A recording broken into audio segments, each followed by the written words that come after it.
madu kelulut, macam mana pengambilan dia dalam seharian? Okey, terima kasih. Moderator kita panggil dia moderator Okey, untuk maklumat semua sekarang ni tiada, kita selawat kepada Nabi kita, kerana dia adalah satu pemakanan sunnah, ya. Asyhadu alla ilaha illallah wa anna Muhammadar Rasulullah. Okey, untuk makluman, cara pemakanan Nabi setakat ini yang ditunjukkan oleh ahli agama daripada Indonesia, salah satunya adalah pengambilan sehingga separuh cawan khasnya. Itu Dr. Zulkifli itu Ustaz Zulkifli daripada Indonesia. Dia, kalau tengok di YouTube page saya Kelulut Selangor ataupun Sam, anda dapati di situ ada video tu ada menunjukkan bagaimana cara pemakanan untuk madu kelulut ni sendiri. Okey, mengikut Ustaz Zulkifli. Yang kedua, mengikut pengkaji penyelidik nutrisi makanan madi, Dr. Seri Robi, dia mengatakan cara pemakanan madu mengikut sunnah Nabi adalah melalui dituangkan sedikit di tapak tangan, kemudian dijilat. Itu cara dia, maksudnya tuang, basuh tangan dulu lah, ya. Tuang sikit, lepas tu jilat dengan baca selawat, baca bismillah, kita jilat, ya. Itu salah satu cara dia. Cara yang ketiga, antara yang dimaklumkan adalah penggunaan sudu plastik. Sudu plastik digunakan bagi mengelakkan oksidasi. Maksudnya pasal plastik ni daripada akali, manakala plastik daripada akali, dan dia ni daripada kimia, daripada acidic, dia punya kandungan madu tu. So dia reaksi nak balas tu kurang dibandingkan dengan kalau kita guna besi, dia akan oksidasi. Makan dilakukan pada awal pagi. Okey, awal pagi, sekurang-kurangnya 2 sudu, atau kalau saya akan gunakan 3 ke 5 gram satu kali makanan. Itu terpulang pula tengok pada kesihatan. Kalau yang tadi itu basicnya pagi dan juga sebelum tidur. Okey, itu kita ikut standard makanan sunnah Nabi. Bagi makanan yang orang-orang yang kurang sihat, boleh dilakukan setiap 2 jam. Pengambilan juga boleh ditambah. Itu bagi merangsang organ-organ kita ni berfungsi dengan tenaga tambahan yang diberikan oleh makanan yang kita makan dari madu sendiri. Sekiranya jalan yang paling baik, kalau kata dia batuk, boleh diambil secara terus. Maksudnya tanpa perlu kita campurkan air. So di situ dia akan dapat dia mengurangkan radang di tekak kita. So dia akan menunjukkan dan seterusnya akan memulihkan semula lah. Pasal dia recovery sel dia cukup cepat, iaitu bila kita ambil ni dalam tempoh 1 jam, kita akan recover. Tapi ikut kata Dr. Suri, sekiranya dia ambil madu lebah, aktif bagi madu lebah itu sendiri adalah hampir 1 hari baru dapat. Itu yang kita kena perhatikan. Saya pun kurang pasti tu, saya kena check balik. Tapi dari segi lebah tu, sejam selepas makan terus dapat khasiatnya. Pasal dia cepat meresap. Dia bersifat acidic, tetapi bila dia masuk dalam perut, dia berasimilasi dengan asid-asid dalam perut tu tadi. Kena faham je tu. Lepas tu setiap 2 jam boleh diambil. Sebaiknya yang bagi pesakit yang sakit, ambil 3 hingga 4 kali 5 kali. Bagus juga kalau dicampur dengan air sebenarnya. So kemungkinan kita pastikan air itu diambil oleh tubuh dan organ supaya mengurangkan hidrasi dalam badan lah. Sebab pengambilan dia cepat. Bila dia dah ada satu enzim lain dalam tu, dia akan membantu mempercepatkan pengambilan tu sendiri. Okey, itu dia cakap.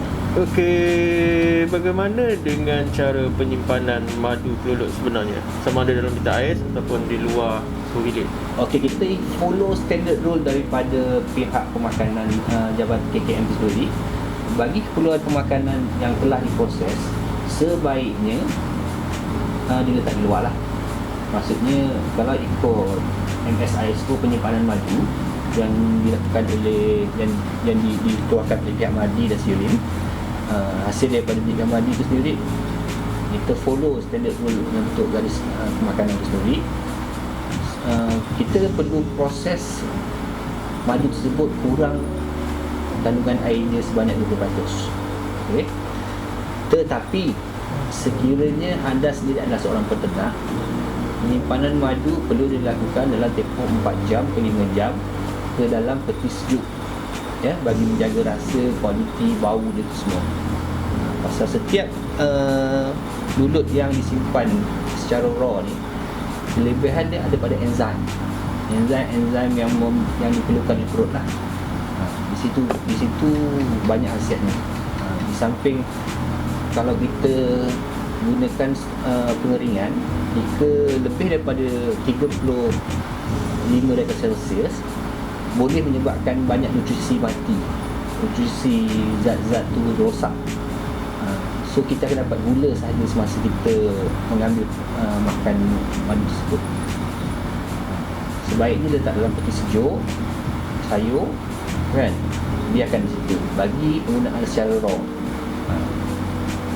Kalau kata kita dah proses, okey.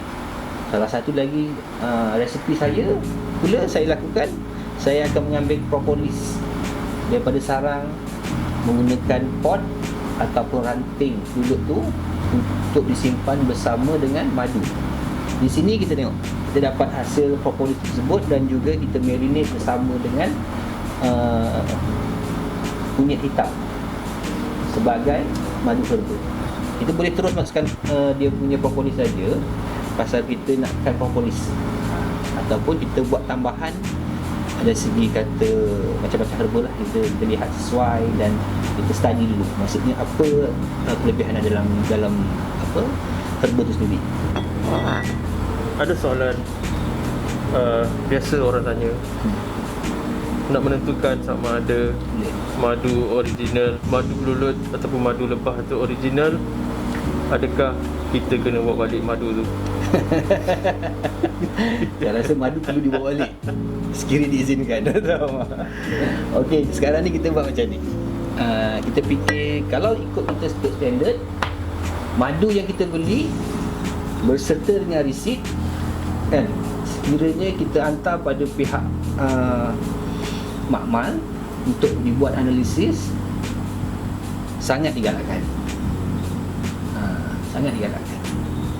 Tapi sekiranya kita tiada kemampuan, kita kena perlu pastikan kita membeli dengan peternak yang sebenar-benarnya beternak. Itu yang paling penting. Macam mana you nak pastikan kebetulan?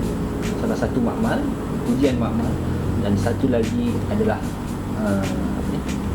pengusaha itu sendiri.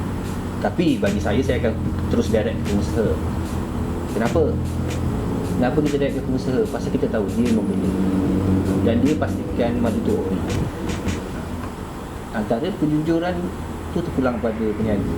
Sekiranya kita beli di makmal, kita tidak pasti adakah produk-produk lain tu ikut standard. Amalan ladang tu bagaimana, cara pengambilan daripada stok macam mana, penyimpanan macam mana, itu kita dapat pastikan. Didikan kepada pengusaha-pengusaha kita perlu lagi kita tetap terapkan lagi cara penyimpanan, cara proses,an, kan, cara pengambilan, bagaimana environment sesuai dengan dia, macam mana kita nak jaga kualiti standard kita. Dari segi penggunaan racun tidak dibenarkan sama sekali. Kesan-kesan racun tu akan beri dua sebab lah. Satu, antara madu kita sendiri akan menjadi beracun. Satu lagi akan ada collapse disorder pada kita punya koloni itu sendiri. Kerana pasal bila dia dah makan ataupun dia masuk racun di dalam dia punya koloni, sarang tu sendiri akan lama-lama menjadi lemah. Kerana telur-telur tu tidak dapat disenyawakan ataupun mati semasa pembesaran. Jadi implikasi kalau kata kita lihat madu yang ori dan tak ori ni pun memang kita tahu dah, you akan cuma dapat gula sajalah masa pengambilan madu yang tidak ori. Dan untuk apa implikasinya, diabetes lah.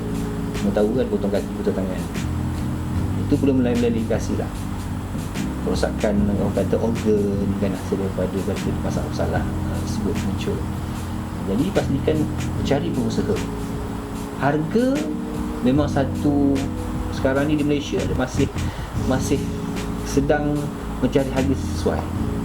Pasal apabila kita dapati bila pasaran luar negara ni dibuka, so kita tak pasti dari segi kehendak dia orang macam mana. Pasal madu kelulut adalah madu yang saya rasa baik. Kesan dia pun memberikan kesihatan kepada pengguna dia memang berkesan. Yang pastinya ori. Kita nak yang ori. Kita boleh daftar dengan mana-mana persatuan untuk dapat khidmat nasihat, kan? Buat dalam satu group discussion, bincang macam mana kita nak bangunkan kita punya peternakan itu. Kalau di Malaysia kita ada PUKM, Persatuan untuk Kelulut Malaysia. Kita ada di Selangor, kita ada SAM. Di Johor kita ada JBs. Di Terengganu kita ada PUKP. Di Terengganu kita ada Pelekat. Sorry Terengganu. Di Pahang kita ada PUKP. Di Kelantan kita ada Drone. Di Penang saya dapati rasa-rasa ada nak muncul satu. Sarawak pun ada satu. Sabah ada dua tak silap saya. Dua ke satu, saya cek balik tu. Ya. Di Perak kita ada satu ke dua. Alhamdulillah komuniti kita ni kuat. Dan insya-Allah kepada siapa yang berminat boleh hubungi saya, kan, untuk saya bantu. Kalau setakat sebelah Selangor, Putrajaya, insya-Allah saya turun, saya bantu. Saya pun menjaga ladang untuk operasi dan juga ladang sendiri kita di dalam 41,000 sarang lah untuk ternakan ni. Tapi dari segi kata hasil, kita faham ya, madu kelulut tidak berhasil tinggi. Tetapi bila keadaan situasi yang sesuai kepada koloni dan cara penggunaan penyelenggaraan dijaga dari segi penyakit, rosak, insya-Allah koloni tersebut akan kuat dan menghasilkan tak madu yang lebih banyak. Kita perlu tengok pada asas dulu maksudnya koloni yang kuat dia akan menghasilkan madu yang sangat banyak. Sekiranya tidak dijaga koloni dari segi kebersihan dia, dari segi makanan dia, dari segi orang kata pengairan dia. Kalau lihat di Itama, spesies Itama ni kita tengok dia sesuai di kawasan-kawasan tepi tasik yang mempunyai saluran air. So kita akan dapati kandungan madu dia akan lagi banyak, penghasilan madu lagi tinggi. Dia memerlukan air yang cukup banyak untuk memproses madu tersebut. Tapi sekiranya kalau Thoracea, spesies seperti Thoracea, dia tidak mempunyai keperluan seperti itu, kerana dia akan menggunakan embun, pucuk kayu sebagai kata sumber madu dibandingkan dengan Thoracea. Thoracea ni yang tuan kamu pegang ni Thoracea. Yang ni dia memang cerah sedikit pasal dia ambil bunga-bunga kawasan bukit. Pasal tu kita nampak dia akan lebih kepada macam lebah punya colour. Madu lebah punya colour macam ni. Maksudnya dia punya ni. Depan sikit tak nampak. Okey, dia macam ni colour dia. Ada juga kita tengok bila multifloral, sometimes kita jumpa sebagian kawan saya bersama, nama saya lupa nama dia satu. Dia di Terengganu, dia telah mendapat madu berwarna pink. So di situ kita menjadi sedia maklum lah. Maksudnya dia tidak bergantung kepada satu jenis spesies dan dia boleh menghasilkan berbagai warna, antara biru, purple, berdasarkan kepada flora tersebut. Kita kat situ lah. Lagi kalau kata bunga tu lagi banyak spesies yang pelbagai, mungkin hasiat lagi banyak spesies tu akan mendapat koleksi bunga yang pelbagai. Jadi apa situ Okey, kepada anda di luar sana, jangan tunggu lagi, cari dan rasailah produk madu kelulut. Saya nak rasa madu kelulut. Kau cakap ni macam dalam iklan. Janganlah potong-potong sama. Tak, saya jangan potong. Okey, kita rasa Yang ni campuran sikit. Saya nak rasa sekarang ni. Yang ni campuran Ni daripada madu kelulut berserta dengan kunyit hitam baiklah, saya nak merasa dulu madu kelulut herba kunyit hitam hitam berserta dengan madu lebah kelulut. Okey, saya tak tahu apa lagi apa yang dalam ni, dengan campuran propolis tambahan sebagai kita mendapatkan lebih banyak khasiat dia. Okey, saya akan rasa dulu. Madu, semua madu sama. Semua madu sama. Madu itu manis. Madu itu manis. Itulah rasa dia, madu itu manis. Jadi makanlah madu tersebut. Betul. Bismillahirrahmanirrahim. Allahumma salli ala Muhammad. Okey. Macam mana? Jilat. Jilat. Kita ikut mana yang terbaik. Bagi komen. Macam mana rasa? Bagi komen. Dia manis-manis. Dia ada masam sikit. Ujung-ujung dia macam Pahit-pahit. bukan pahit, dia macam apa? Ada pedas. Dia pedas-pedas sikit, panas. Tak tahu apa ada dalam ni. Tapi itulah dia. Manis, masam di hujung. Hujung tu dia ada macam gas sikit. Itu yang baik. Tak tahu. Banyak dalam tu enzim semua hidup survive dalam tu. Dia akan bila masuk di dalam badan dia akan cuba recovery semua kita punya organ-organ dan semua. Jadi pastikan ambil yang original. Ya. Kawan-kawan duduk dengan pengusaha. Okay. Anda tidak mampu, contohnya anda duduk di kawasan kos perumahan tinggi, apartmen. So ada sebahagian tempat tu bila lokasi rumah dia berhampiran dengan hutan tentu. Ambil kesempatan ni, ternaklah 1-2 koloni. Jadi itulah dia tadi sedikit bual bicara saya bersama dengan Cik Daha tentang berkaitan dengan produk dan juga hasil madu kelulut yang diusahakan sendiri di sekitar Putrajaya ini. Dan untuk anda, jika anda ingin mendapatkan produk-produk tersebut, jangan lupa boleh hubungi beliau dan klik pada link yang tertera di bawah ini. Dan jumpa saya lagi di video-video seterusnya. Jangan lupa like, share dan subscribe